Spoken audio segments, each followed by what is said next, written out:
नहीं सत्संग, भजन नहीं हरि को, श्रवण न राम कथा अनुरागी, कानों से भगवत चर्चा नहीं सुहाती। बस वो बात बताओ जिससे हमारी कामना की पूर्ति हो जाए। जो कहो हवन कर दें, ये हवन से, ये ताबीज बांधने से, ये घोड़े की नाल की अंगूठी पहनने से ये बुरा लगेगा सबको। कुछ नहीं होता, कुछ नहीं होने वाला। पापाचरण करो, पूरा एक टैंकर तेल चढ़ा दो शनि भगवान में, पर तुम्हारा नाश करेंगे, क्योंकि वो तेल से प्रसन्न नहीं होते, वो हरि के शरणागत से प्रसन्न होते। ये सब हरि के अनुचर हैं, सब हरि के अनुचर हैं। जानकी नाथ सहाय करे तो कौन बिगाड़ सके नर तेरो, है? ये शुक्र शनिचर राहु केत सब क्षण में वही है तेरे चेरो। जानकी नाथ सहाय करे, कौन बिगाड़ सकता है? महाप्रभु हरिवंश चंद्र जी कह रहे, जो पे कृष्ण चरण मन अर्पित तो करी है का नवग्रह रंक। ये बेचारे नवग्रह भिखारी क्या तुम्हारा कर सकते हैं? यदि तुम बादशाह श्री कृष्ण के दास हो तो ये चाहे जिस नक्षत्र में बैठे हो तुम्हारे अनुकूल चलेंगे, तुम्हारे अनुकूल चलेंगे। तेल चढ़ाने की जरूरत नहीं, अपने को चढ़ा दो श्री हरि के चरणों में। और हरि से विमुख हो तो तेल नहीं, तुम चाहे तेल की फैक्ट्री इन्हीं के ऊपर लगा दो, लेकिन ये सेवक हरि के हैं और हरि के तुम विमुख हो तो ये प्रसन्न हो ही नहीं सकते, तुम्हारा पतन ही होगा। पर ये संसार समझता नहीं, भगवान नाम से मतलब नहीं, भगवत आराधना से मतलब नहीं। अरे भाई ये लोकपाल हैं, जानते हो भक्त को भी काम क्रोध क्यों सताता है? ताकत नहीं इनकी प्रवेश कर जाए, अहंकार है इसलिए। और भगवान को अहंकार अच्छा नहीं लगता, इसीलिए भगवान के सब दूत हैं, चढ़ बैठते हैं, देख तू कितना बड़ा साधक, कितना बड़ा भजनानंदी, दिखा हमें। अब फेल तो मैं भगवान की शरण, तो हो ना भगवान की शरण, और भगवान की शरण में हो जाए तो यही महासुख प्रदान करने लगते हैं, और कोई नहीं, इन्हीं के लड़का बच्चा है। द्वारिकाधीश के पुत्र रूप में कौन प्रकट हो रहा है? भगवान कामदेव, जो प्रद्युम्न अवतार है, साक्षात कामदेव हैं, कामदेव साक्षात आ रहे हैं। हम प्रभु से विमुख हो, कोई हमारा सहयोग कर सकेगा? कोई नहीं कर सकता, और अगर करने गया तो वो भी उल्टा टंग जाएगा। ये भी बात समझ लो। भगवान देख लो, हम आपको उदाहरण बता रहे कि तो कैसे काशी नरेश, पौंड्रक, ये सब मिलकर भगवान के विरोध में हुए। भगवान ने सुदर्शन चक्र को छोड़ा, काशी नरेश पौंड्रक सबका उद्धार किया। और काशी नरेश का पुत्र था सुदक्षिण, उसने विचार किया कि ये तो बहुत बड़े अपमान की बात है। भगवान शंकर की नगरी में रहता, काशी में महामृत्युंजय है, काल के भी महाकाल हैं। पंडितों से कहा ऐसा उपाय नहीं कि हम द्वारिका को भस्म कर दें? बोले है, भगवान शिव के ऐसे ऐसे मंत्र हैं कि वो तो विनाशकारी भी तो है ना, वो बहुत सुंदर भी है। कर्पूर गौरम करुणावतारम संसार सारम, करुणा के स्वरूप है। आशुतोष नाम है, एक चुल्लू जल ऐसा कोई देवता नहीं मिलेगा जो संसार में कोई देवता नहीं खाता, वो इन पे चढ़ाए जाते हैं। अकौड़े का फूल, धतूर का फल ये कोई पता है? नहीं पता। इतने से वो प्रसन्न, इसीलिए वो आशुतोष रीझ जाए तो पूरा नगर का नगर सोने का ऐसे दे दिया, लंका उन्हीं दे दिया। और अगर दृष्टि बदल जाए तो हनुमान जी बनकर पूंछ में आग लगा को उसी लंका को नाश कर। बड़े विचित्र है। हाँ है भगवान शंकर विनाशकारी, द्वारिका को भस्म कर सकते हैं। आराधना की सुदक्षिण ने, बड़े बड़े विद्वान बुलाए, काशी तो विद्वानों की नगरी, और ब्राह्मणों की विद्वता तभी सार्थक है जब प्रभु में उसका समापन हो। विद्या कौन? जो भगवान से मिला दे। अविद्या कौन? जो अहंकार माया में लगा दे। तो उन विद्वानों की ये समझ में नहीं आया कि किसके विरोध में मुझे अनुष्ठान में बैठालना है। बैठ गए, अनुष्ठान शुरू किया, तो मंत्रों में ताकत तो है ही। भयंकर कृत्या प्रकट हुई, विश्व का विनाश करने की सामर्थ्य रखने वाली। मंत्रों के द्वारा उसे प्रेरित किया, जाओ द्वारिकापुरी को ही भस्म कर दो। और ये पता नहीं था कि द्वारिकापुरी ब्रह्मा की बनाई हुई नहीं है। सारी की सारी शक्तियां ब्रह्मा की बनाई हुई चीज पर बिगाड़ सकती हैं, लेकिन चिदानंद धाम में इनका तो प्रवेश ही नहीं। अब दूर से द्वारिका में दिखाई दिया, भयंकर ज्वाला में कृत्य आ रही। लोग भागकर भगवान के पास गए, प्रभु कोई भयानक मंत्र से आविष्ट होकर कृत्य आ रही जो नष्ट करना चाहती द्वारिका। तुम्हें घबराने की जरूरत नहीं, ना बताने की जरूरत है। द्वारिका हर समय सुदर्शन से सुरक्षित है, और सुदर्शन कोई जड़ चक्र नहीं है, वो चैतन्य भगवत पार्षद है। जब जहां जैसा अवसर आता है वैसा वो रूप रख लेते हैं। एक को मारना है तो 100 अरे वाले, हजारों को मारना है तो 1000 अरे वाले, और अगर पूरा सिस्टम विनाश करना है तो अनंत अरे वाले सुदर्शन चक्र हो जाते हैं। और जब सेवा ये नहीं होती तो हाथ जोड़े भगवान के पास खड़े रहते हैं। ये कोई जड़ वस्तु नहीं कि तलवार है भगवान की तो तलवारें बनी खड़ी रहेगी, नहीं, पार्षद स्वरूप है। आवश्यकता हुई वही कौमुदी की गदा सुदर्शन, ये सब दिव्य है। पांचजन्य शंख सुदर्शन चक्र सेवा में थे। भगवान ने आदेश किया, देखो क्या है, सुदर्शन चक्र ने दौड़ाया कृत्या को, वहीं चल जहां से आई तू, वहीं ले गए जहां पंडित लोग सब सावधान, मंत्र से अपने को सुरक्षित किए। ये बड़े खतरनाक अनुष्ठान होते हैं, जो मारण अनुष्ठान होते हैं, बहुत खतरनाक होते हैं। मतलब अगर सही माने में वो भगवत आराधक नहीं है तो फिर नष्ट भी कर देंगे, ऐसा नहीं। तो एक प्रसंग आता है कि एक शालिग्राम भगवान को नचा करके पैसे लेते थे। बहुत से लोग इकट्ठा हो गए, तो चमत्कार को देखने वाले संसारिक जन होते हैं, तो ऐसे शालिग्राम रखते, ऐसे करते, शालिग्राम ऐसे ऊपर उठते, ऐसे ऐसे ऐसे ऐसे नचाते, और लोग अरे देखो भगवान इनके इशारे से नाच रहे हैं। ऐसा एक भक्त तो उसी नगर में एकांत में भजन करते थे, बड़े कई शिष्य उनके थे, भिक्षा मांगने हो गए। उन्होंने देखा, आके गुरुजी से, उनका ऐसा भक्त कभी कर ही नहीं सकता। भगवान का भक्त अपने भगवान को प्रदर्शन नहीं बनाता, ये तो कोई तांत्रिक है, भक्त नहीं है। भक्ति की अलग संज्ञा होती है। ये कोई तंत्र सिद्ध आदमी है जो भक्ति का नाटक करके लोगों को ठग रहा है। बोले महाराज फिर आपको चलना चाहिए, क्योंकि हजारों लोग उससे प्रभावित हो रहे। बोले हम गए तो उसका सब बंद हो जाएगा, ये दुकान मकान। बोले चलो ना महाराज, बड़ा ऐश्वर्य जमा हो रहा था, लोग भेंट। वो गए, बस अंदर से नाम जप करते हुए जो खड़े हुए, तो कुछ नहीं, कोई भी उसका मंत्र। वो आसपास दृष्टि डाला, कौन आया नया, तो उसी में देखे फटे पुराने कपड़े पहने, तेज से चमकते हुए भक्त। तो उनका तुम चले जाओ यहां से। तो उनका नहीं, हम चले जाने के लिए नहीं आए, हम आपको बताने आए, ये नाटक मत करो। अगर सही आराधना करो इनकी तो ये लोग क्या देंगे, ये तो परम पद दे देंगे, शालिग्राम भगवान है, आप भगवान का ऐसा प्रदर्शन करते हो। अब लोगों का विरोध शुरू हुआ, क्योंकि इतने बड़े संत जब बोल रहे तो सब लोग, अब उसको बहुत बुरा लगा कि हमारी तो सारी दुकान बंद हो गई। अब एकांत में जाकर उसने मूठ का प्रयोग किया। ये मारण होता है मंत्रों से, एक खप्पर में आग जैसी जलती है, उसमें अभिषिक्त करके भेजा जाता है, और जिसके पास भेज दिया गया वो उल्टी में खून, शौच में खून, 2-4 जितना समय रखा गया उसके अनुसार मर जाएगा वो। पर ये साधारण लोगों के, भजनानंदियों के ऊपर नहीं। भजन वाले मत डरे, साप ताप रोग शोक, किसी का श्राप भी आपको छू नहीं सकता। कोई ताप, कोई दोष, कोई रोग, कोई मारण, कोई मूठ, किसी की सामर्थ्य नहीं। राधा राधा राधा। जिनके चरणों में सुदर्शन चक्र बसता है वो है किशोरी जी, जो लाल जो हाथ में रखते हैं ना, श्री जी के चरण चिन्हों में सुदर्शन चक्र है। वो मूठ गई महात्मा की कुटिया के सामने, और बस जैसे मक्खियां भिनभिनाती ऐसी आवाज आई, बस वैसे नाच रही थी बाहर। तो वो डेहरी के पास आए और उनका, हमारे दृष्टि में भगवान की सिवा कोई नहीं, आप में भी भगवत शक्ति है। क्या आप ये नहीं समझते हैं कि निरपराध के लिए मारण किया गया है?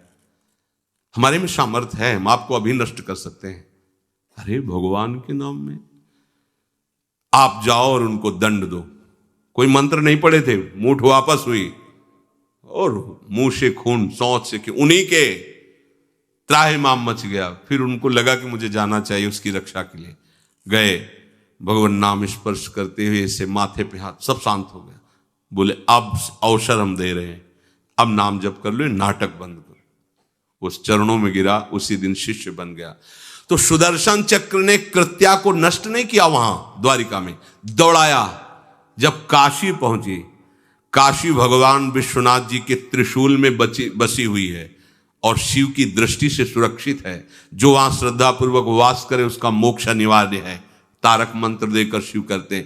पर उस कृत्या को सुदर्शन ने नष्ट किया और जितने ब्राह्मण थे सबका राधे राधे, और पूरी काशी में आग लगा दी। तो विश्वनाथ जी मुस्कुराए, नाराज थोड़ी, क्योंकि विश्वनाथ जी ने कह दिया था यदि ब्राह्मण विरोधी कोई है तो हमारा ये मारण काम कर जाएगा। उनको ये समझ में नहीं आया कि नमो ब्रह्मणे देवाय भगवान का नाम है, वो जानते थे। तो कोई भी भगवत विरोध भाव लेकर के किसी भी देवता की आराधना करके कुछ नहीं होने वाला। किसी भी देवता, एक तांत्रिक बहुत वो संतों को परेशान करता था, धर्म सम्राट स्वामी श्री करपात्री जी महाराज, ये बहुत पुरानी बात नहीं है। तो उन्होंने संतों ने आगे बताया कि बहुत अपमान कर देता है। उन्होंने कहा ठीक है, गए, हाँ भाई शुरू हो जाओ तुम, जितना तुम्हारे पास तंत्र है हम एक भी मंत्र नहीं बोलेंगे, दंड लिए हुए हम एक भी मंत्र नहीं बोले, हम केवल खड़े हैं, तुम प्रयोग करो। वो जो उसके तंत्र के प्रयोग, नारायण नारायण नारायण नारायण, कुछ नहीं बोले। अब हम प्रयोग करें तो उठा, साष्टांग दंडोत हुआ, बोले आप धर्म सम्राट करपात्री जी हैं क्या?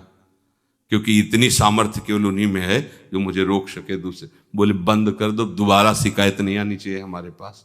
तंत्रों में बड़ी सामर्थ्य होती है, लेकिन भगवान में अनंत सामर्थ्य होती है, अनंत सामर्थ्य होती है। इसलिए हमें कभी भी प्रभु से विमुख होकर कोई भी देवता बचा लेगा ऐसा सोचना भी नहीं कि हम किसी की आराधना करके, ऐसा नहीं, वही आपको नष्ट कर देगा। भरत जी को, जड़ भरत जी को पकड़ ले गए जो चोर लोग थे, दस्यु लोग। उन्होंने देवी जी को कहा, बड़ा भ्रम है यार, वो जगत माता है, अम्मा है सारे जगत की, और बकरे की बलि दे लेते, उनका बच्चा बकरा नहीं हुआ क्या? जब जगन माता है, जगदम्बा है, जगद अम्बा है वो, तो क्या ये छोटे छोटे जीवों को जो बलि देते हैं, क्या उनको ये पता नहीं कि ये उनकी अम्मा है? उनके सामने काट रहे हो, मां तो मुझसे प्रसन्न होगी। काट लो, अभी अवसर आएगा तब तुम्हें पता चलेगा। अब वो जो पकड़ के लाया गया था मनुष्य बलि के लिए, तो वो दस्युराज, एक बाजार सी लगी थी, उत्सव मनाया गया, उसे कहा गया था जो मनावे सो खाओ। तो जहां जाता अच्छे अच्छे पदार्थ खाता, तो दुकान वाले ने खा ले, थोड़ी देर बाद गड़ासा चले गए।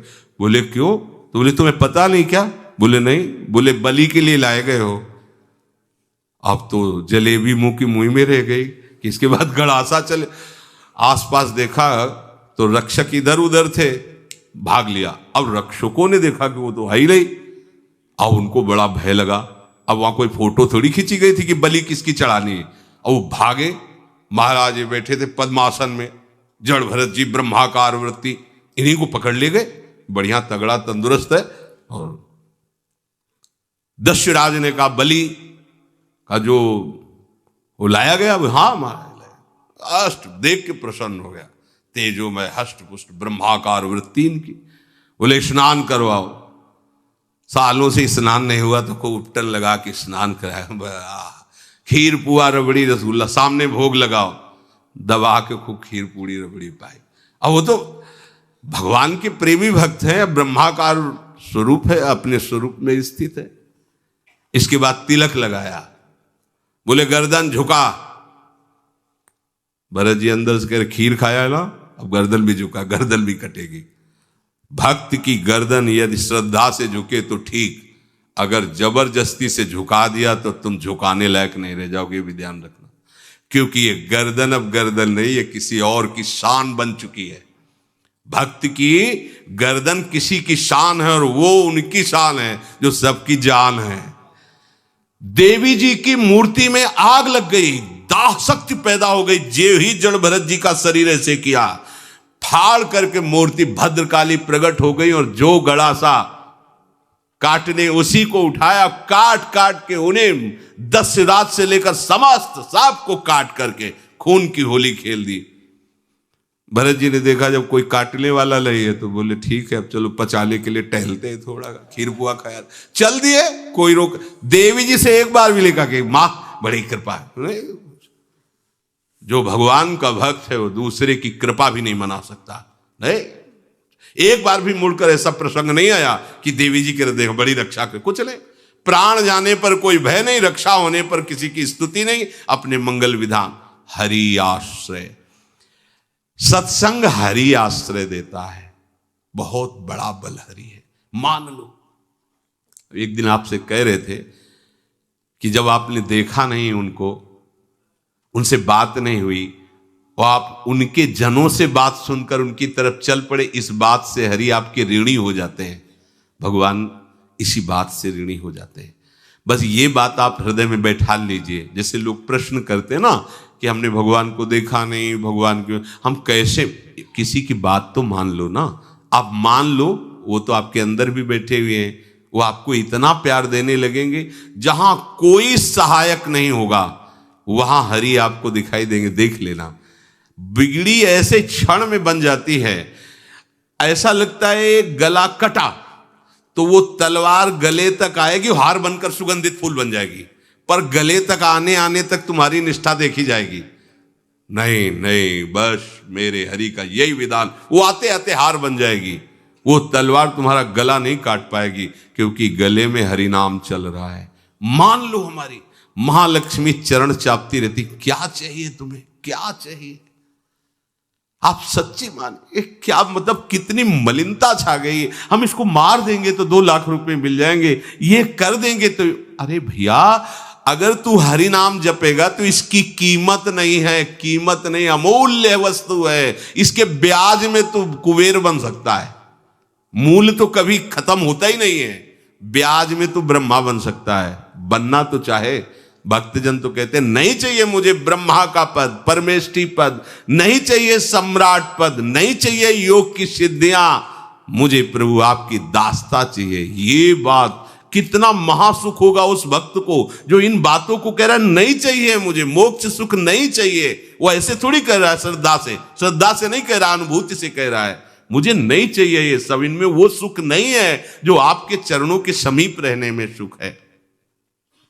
नहीं सत्संग भजन नहीं हरि को, श्रवण न राम कथा अनुरागी, सुत बित दार भवन ममता निसि सोवत अति न कबहु मति जागी। अरे तेरी बुद्धि सो रही है, जगा दे। पुत्र में, रुपया में, स्त्री में, मकान में, इसमें सबकी ममता होती है, सबकी, जितने सृष्टि में पैदा हुए। केवल सत्संगी की नहीं होती। जो असली सत्संगी है उसकी ममता प्रभु के चरणों में होती है, क्योंकि वो जानता है सब रूपों में प्रभु ही है, ये सब पसारा प्रभु का ही है, इसलिए ममता उसकी प्रभु के चरण। एक अहमता ममता ये जग में है दुख जाई, ये जब श्री जी की ओर लगे तो होत परम। जाग जा, बिना जागे दुख दूर नहीं हो सकता। जैसे स्वप्न में हम देख रहे हैं कि समुद्र में डूब रहे हैं, अब जागृत में आसपास सैकड़ों नाव लगा दें तो बच जाएगा क्या वो, क्योंकि वो तो सो रहा है और वो स्वप्न में देख रहा है। अब हम नाना प्रकार के तैराकों को बाहर तैनात रखें तो उसको कोई सुख मिलेगा क्या, क्योंकि वो स्वप्न में। उसको अगर सुखी करना है तो एक ही उपाय, जगा दे। जगा दो तो ना समुद्र रह गया ना डूबना रह गया। ऐसे ही संसार में मोह से ऐसे ग्रसित जीव है, भाई इतना ही सुखचार है, और उसी स्वप्न में वो दुख से निवृत्त होना चाहते हैं। अब हम बाहर से उनकी कामनाओं की पूर्ति करने वाली बात करें तो क्या वो सुखी हो जाएंगे क्या? इसीलिए कोई साधु जो भगवत मार्ग का पथिक है वो कभी सपोर्ट नहीं करेगा जाओ ऐसा, वो जाओ ऐसा ही है जैसे उस स्वप्न में समुद्र में डूब रहा है, बाहर से हम जल जहाज नाव तैराक सब लगा रहे हैं, लेकिन वो नहीं सुखी होगा, क्योंकि उसके सुख का कारण तब बनेगा जब स्वप्न हटे। स्वप्न तब हटेगा जब वो जागे। जो सपने सिर काटे कोई, बिन जागे दुख दूर न होई। तो उसको जगा दो। साधु जन क्या करते हैं? जगा देते हैं उसको। जागो, कहां मोह निशा सब सो निहारा, देखे स्वपन अनेक प्रकारा, यही जग जामिन जागे जोगी। योग भगवान से जो तुमने वियोग कर रखा है, तुम जगो। जे ही जगोगे तो जे ही जाने जग जाए हेराई, जागे जथा स्वपन भ्रम जाई। कोई नहीं है यहां। एक कल श्लोक, मत्तः परतरम नान्यत किंचित अस्ति धनंजय, मेरे सिवा कोई नहीं। ये कब पता चलेगा? जागने पर। तो हमें ये बहुत कुछ दिखाई दे रहा है, स्वप्न है। उमा कहूं मैं अनुभव अपना, सत हरि भजन जगत सब सपना। तो बोले तुलसीदास हरि नाम सुधा तजी, सठ हठ पियत विषय विष मांगी। अगर कहीं संतों के पास भी गए तो क्या मांग रहे हैं? हठ करके विषय विष मांग रहे हैं। वो आत्मदेव नाम के एक ब्राह्मण थे, सब कुछ समृद्धि थी, संतान थी नहीं, बड़े दुखी गृहस्थी में। हमारा कुल चलाने वाला होना चाहिए। बड़ा भ्रम बैठा हुआ है, हमारा कुल चलाने वाला नहीं, तो सब बेकार, जीवन ही बेकार हो गया। बिना गुरु के यदि शास्त्र पढ़ोगे ना तो भ्रमित हो जाओगे। स्पष्ट लिखा, पुत नाम के नरक की उसको प्राप्ति होती जिसके संतान नहीं होती। अब तो गृहस्थ में बेचारा पड़े परेशान। उन्होंने सोचा इससे अच्छा है आत्महत्या कर लें। बहुत संतों के पास जाकर के यज्ञ करके सब अपनी कामनाओं की पूर्ति चाहते, दान पुण्य दे करके। उसने भी जितना उपाय हुआ किया, नहीं हुई संतान। मरने के लिए वो जंगल में, उधर से एक सन्यासी जी आ रहे थे। देखा साधु तो ब्राह्मण तो थे, उठे प्रणाम किया। देखा उनको, उदास क्यों हो? उनका महाराज उदास ही नहीं, मैं तो आत्महत्या करने आया हूं यहां जंगल में। अरे ये तो महापाप है, आत्महत्या तो बड़ी दुर्गति का कारण है। बोले महाराज अगर आप बचाना चाहते हो तो आप कृपा करो। क्या क्या चाहते हो? बोले हमारे पास सब कुछ है, बेटा नहीं, बेटा नहीं दोगे तो हमारा जीवन बेकार। तो उन्होंने अंतर्दृष्टि से देखा और कहा 7 जन्म तक तेरे पुत्र नहीं, भाग्य में तेरे लिखा है। तो उसने कहा फिर तो अभी मरते हैं, आत्महत्या करते, हम 7 जन्म की बात, हम 7 दिन नहीं जिएंगे, हमें पुत्र चाहिए। संत का दयालु। देखो जिनके पास तपस्या और भजन का धन होता है, जब भगवान अधीन है तो कुछ भी कर सकते हो, कुछ भी कर सकते हैं। प्रारब्ध मिटाना कोई बड़ी बात नहीं। प्रारब्ध जानते, कोई देवता थोड़ी है, तुम्हारा पीछे का किया हुआ कर्म है। और इधर जोर का भजन है, भजन के प्रभाव से कर्म को नष्ट करने में देर थोड़ी लगती है। ये तो अच्छे शुभ कर्म करो तो तुम्हारा प्रारब्ध बदल जाएगा। भजन का प्रयोग प्रारब्ध बदलने के लिए थोड़ी है। पर वो ऐसा हट किए तो उनका देखो, हट करने से लाभ नहीं मिलता है। उनका हमें उपदेश नहीं, हमें पुत्र चाहिए। अगर आप भगवत प्रेरित होकर यहां आए हो तो आप हमें। तो उन्होंने तपस्या के बल से फल की रचना की और कहा जाओ अपनी पत्नी को ये फल पवा दो और इससे निश्चित पुत्र होगा। बहुत प्रसन्न, अब कामना पूर्ण थी तो देख लो, प्रभाव देखो कामना का। प्रसन्न हुए आए। धुंधुली नाम था उनकी पत्नी, नाम भी बहुत बढ़िया था, धुंधुली। वो कहा कि देखो ये फल खा लो, तुम्हारी संतान हो जाएगी। बहुत मीठी बात बोलती थी, मृदुभाषी, कपट हृदय। अलग अलग क्षेत्र होता है, हृदय कपट और मुख में मीठी बात। बहुत संभल के व्यवहार करना चाहिए ऐसे लोगों से। मधुरिया बानी, मीठी, क्या मृदुभाषा। नहीं प्रीतम, आप चिंता मत करो, फल ऐसे थोड़ी खाया जाता है, नहा धो के पवित्र होके फिर। हाँ उनका ये बात, तो आप अपने काम में लगो, हम पा लेंगे ऐसा। अब आपको विश्वास है ना? बोले विश्वास तो है, इसमें क्या विश्वास, आप भी तो चाहती ना पुत्र हो। बोले हाँ। वो जो ही गए सो अपनी बहन को बुलाया और कहा सुनो, अभी तो हम 4-5 रोटी कढ़ी चावल सब पा लेते हैं, पूड़ी खीर पुआ। जब गर्भ रहेगा तो पेट तो उसी से भरा रहेगा, तो हमारा भोजन रुक जाएगा। बोले हाँ ये तो बात है। जब पेट बढ़ेगा, अगर घर में आग लग गई तो फिर हम भाग नहीं पाएंगे, तो हम जल जाएंगे। ये निगेटिव सोच वाले लेते। और पंडित जी तो इसी बात में लगे हैं कि गर्भ रह जाए तो क्या करें, तुम्हारा हम खाएंगे तो है नहीं पक्की बात, पर करें तो क्या करें। पंडित जी को कैसे समझो, उनका देखो एक बात है, हमारे गर्भ है, हमारे कई लड़के हो चुके हो, गरीबी है ही है हमारे यहाँ, तुम कुछ पैसा दे देना और ये नाटक करना कि मैं गर्भवती हूं, बच्चा समय होने पर हम पहुंचा देंगे, हम घोषित कर देंगे हमारा बच्चा मर गया। तो पंडित जी को तुम नाटक में बताते रहना कि गर्भ है, बच्चा हो जाए, पंडित जी कह देना बच्चा हो गया है, तो बोले दूध पिलाने की समस्या आएगी, तो बोले ये तुम कह देना कि पहला पहला बच्चा है, हमारे वक्षा स्थल में दूध नहीं, हमारी बहन का था तो मर गया बच्चा, तो उनको बुला लेती तो बात बन जाएगी, बढ़िया बात हो गई। परीक्षा के लिए फल गाय को खवा दो, गाय को खवाया, ठीक समय पर गोकर्ण जी प्रकट हुए, दिव्य तेजोमय बालक, कान केवल वो गाय के, बड़े ही विद्वान और भगवत भक्त संत के द्वारा। कहा था 7 जन्म तुम्हारे भाग्य में, बच्चा नहीं तो नहीं है, देखा गाय के हो गोकर्ण जी प्रकट हुए। उधर उनके जो बच्चा पैदा हुआ वैसे ही नाटक के द्वारा पहुंचा दिया गया, वैसे ही पूरा जैसा पहले पक्का हुआ। अब उसने कहा कि हमारे तो स्तनों में दूध नहीं, हम अपनी बहन को बुला लें, उनका बच्चा मर गया। हाँ हाँ, हमारा बच्चा स्वस्थ होना, आप बुला लो, उसको हम धन भी देंगे, वो हमारे बच्चे की सेवा कर। अपने नाम से जोड़ करके उसका नाम रखा धुंधकारी, धुंधुली और धुंधकारी, अज्ञान का साक्षात स्वरूप। और जैसे ही वो अवस्था बढ़ती गई तो उसके पापाचरण बढ़ना शुरू हुए। बच्चों के साथ खेलता, खेलते हुए बच्चों को उठा लेता और कुएं में डाल देता, मतलब घोर अत्याचार। गोकर्ण जी हर समय भजन साधन शास्त्र स्वाध्याय।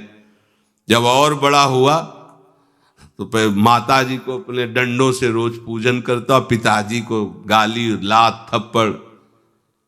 पिताजी तो रो पड़े, गोकर्ण जी से कहा कि बेटा हमारी गाय से प्रकट हुए पर भरोसा आप ही का है, बचा सकते हो। तो बोले पिताजी जाओ यहां से, भाग जाओ यहां से, एकांत जंगल में जाकर भगवान श्री हरि का भजन करो। उन्होंने 2 श्लोकों में उपदेश किया। दूसरा श्लोक ये, धर्मम भजस्व सततम त्यज लोक धर्मान, सेवन सदा साधु पुरुषं जहि काम तृष्णाम, अन्यस्य गुण दोष चिंतन मास मुक्त्वा, सेवा कथा रस मोहो नितराम पिबत्वम। हे पिताजी, अब तुम लोक धर्म का त्याग करके भागवत धर्म को स्वीकार करो, एकांत में जाकर साधु महापुरुषों के संग से उनके उपदिष्ट उपदेश के अनुसार आचरण करो, प्रभु की लीला कथा सुनो, ना कोई कामना ना कोई तृष्णा, किसी के गुण दोष का वर्णन मत करना, और सदैव भगवत सेवा भावना में रहना, इसी जन्म में तुम्हें भगवत प्राप्त। वो तो उधर गए, इतनी पिटाई की उसने माँ की, माँ कुएं में गिरकर आत्महत्या कर ली। फिर तो मनमानी आचरण, कुछ वैश्याओं को रखा और चोरी करके लाया। वैश्याओं ने सोचा किसी दिन पकड़ा जाएगा ये और हम, तो उसके हाथ पैर बांध दिए, चारपाई में ला के मुख में अंगार डाल, वो मरा भयानक प्रेत। कामना ने क्या किया, सर्वनाश। किसी को हरि विमुख होकर कभी सुख मिल सकता है? आप संतों के पास जाइए, अपनी कामना रखिए। हम ये नहीं कहते कि कामना तुम त्याग पाओगे, कामना रखिए, भगवान के पास जाइए, अपनी कामना रखिए, क्योंकि आप कामना से युक्त हैं। पर छूट इतनी दे दीजिए कि जिसमें हमारा मंगल हो वो करना। जैसे नारद जी भगवान से अपनी कामना रखते हैं कि हमारा ब्याह करवा दीजिए, और बाद में एक छूट दे देते हैं कि जेहि विधि होए नाथ हित मोरा। तो हरि को अच्छा लगेगा, गुरुजनों को अच्छा लगेगा कि इस कामना से इसका कोई जीवन बाधित नहीं होगा, वो पूर्ण भी कर देंगे। और अगर लगा कि इसका पतन हो जाएगा तो आप रोते रहो तो भी कामना की पूर्ति नहीं करेंगे। उत्तम बात तो ये है कि कामना हरि की प्राप्ति की करो, वो सर्व सुख स्वरूप हैं।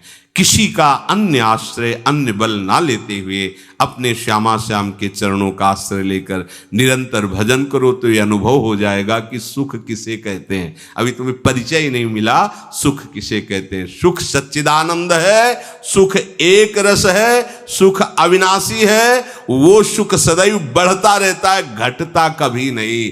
एक रस होते हुए भी प्रतिक्षण वर्धमानम है। कभी कभी अंत नहीं होता इस सुख का। ऐसे अनंत सुख के लिए हमें मनुष्य जन्म मिला है। प्यारे, इसे मत खोइए। हर समय राधा राधा राधा राधा राधा, और किसी को दुख मत दीजिए। कोई गंदा नशा मत कीजिए, कोई गंदे आचरण मत कीजिए, गंदा भोजन मत कीजिए जिससे अन्य जीवों को कष्ट हो। ऐसा कोई भोजन स्वीकार मत करो। इसी जन्म में आप देख लेना, इसी जन्म में आपको वो वस्तु मिल जाएगी, निहाल हो जाओ। हम किसी पक्षपात की बात नहीं करते। अगर इस छाती को बचपन से अभी तक ऐसा, तो हम कह देते कि भाई आगे कुछ भी हो, कोई भी हमारी गलती हो, हम ये मान सकते हैं, पर हमें ये पता चला कि बचपन से आज तक जलता ही रहा, कभी शांति नहीं मिली, भागता ही रहा पर कभी विश्राम नहीं मिला। पर हम ये आपको कह रहे हैं कि जैसा प्यार प्रभु वैसा अन्यत्र कहीं कभी कहीं नहीं मिला। और प्रभु के प्यार का मूर्तिमान स्वरूप हमारी प्यारी जू, निहाल कर दिया प्रभु ने प्यारी जू के चरणों का आश्रय और उनका परिचय देकर। पूछो बस, यहां वाणी मौन हो जाती है। प्यारी जू तो प्यारी जू, और हम ही नहीं, आप सब महाभाग्यशाली है। वृंदावन आए, राधा किशोरी जू के घर में आए और उनकी चर्चा सुन रहे हैं, उनके सिद्धांत सुन रहे हैं। कहीं ना कहीं आपके अंदर उनकी तरफ बढ़ने की इच्छा भी है। ये बहुत बड़ी बात है। बस इस इच्छा को, इस आशा को इतना बढ़ा लो कि कोई इच्छा न रह जाए, कोई आशा न रह जाए। हर समय निरंतर नाम